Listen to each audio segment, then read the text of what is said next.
સ્વાગત છે। હું છું રેખા માલકાની અને જોઈએ આજના સમાચાર। અરવલ્લી જિલ્લાના શામળાજી તાલુકાના પાલ્લા ગામની દૂધ સહકારી મંડળીમાં કથિત ગેરવહીવટ અને મનમાનીના ગંભીર આક્ષેપો સામે આવ્યા છે, જેમાં પશુપાલકોના આક્ષેપ મુજબ દૂધના ફેટ અને તોલ માપમાં ગેરરીતિ, હિસાબોમાં પારદર્શિતાનો અભાવ તેમજ લાંબા સમયથી મંડળીના વહીવટ સામે સવાલો ઉઠી રહ્યા છે।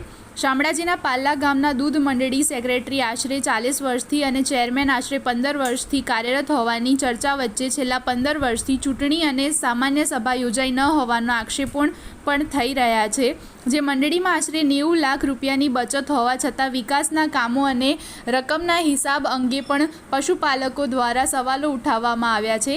સમગ્ર મામલે જાગૃત નાગરિકે મુખ્યમંત્રીને રજૂઆત કરી હોવાના દાવો છે। બીજી તરફ પશુપાલકને લેખિત જવાબ ન અપાતો હોવા તેમજ બધું બરાબર છે, પશુપાલકોને તેવું લખી આપવા દબાણ થતું હોવાનો પણ આક્ષેપ કરાયો છે।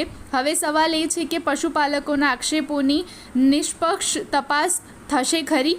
મંડળીના હિસાબોનો પારદર્શક ઓડિટ થશે ખરો? અને જો ગેરરીતિ સાબિત થાય તો જવાબદારો સામે કાર્યવાહી થશે ખરી? આ તમામ આક્ષેપો હાલ પશુપાલકોના નિવેદન પર આધારિત છે। મંડળીના જવાબદાર પક્ષનો પ્રતિભાવ મળ્યા બાદ જ સમગ્ર હકીકત વધુ સ્પષ્ટ થશે। મારું નામ ગામેતી કીર્તિકુમાર લાલજીભાઈ છે। હું પાલ્લા ગામનો રહેવાસી છું। તાલુકો શામળાજી, જિલ્લો અરવલ્લી। અમે વર્ષોથી પાલ્લા દૂધ મંડળીની અંદર દૂધ ભરાવીએ છીએ, પણ અમારો વર્ષોથી આ એક જ પ્રશ્ન છે કે ભાઈ અમને ફેટ નથી મળતા, તોલમાપમાં ગોટાળા છે, પછી હિસાબોમાં ગોટાળા છે।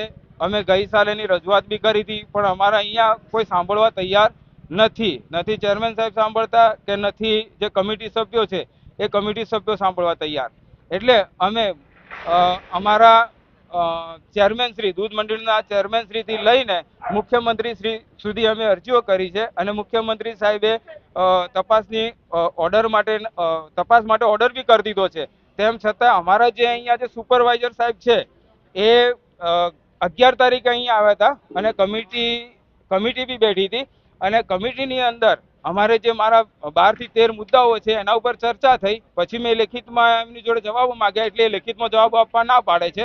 પછી જે અમારા જે સુપરવાઇઝર સાહેબ છે એ સુપરવાઇઝર સાહેબ ઉશ્કેરાઈ ગયા કે ભાઈ અમે તમને લેખિતમાં જવાબ નહીં આપીએ।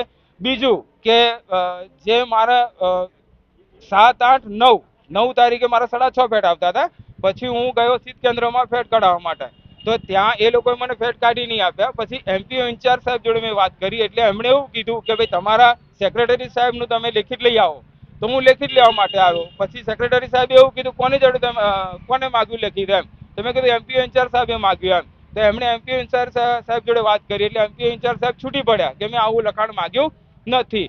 પછી સેક્રેટરી સાહેબે જે બસ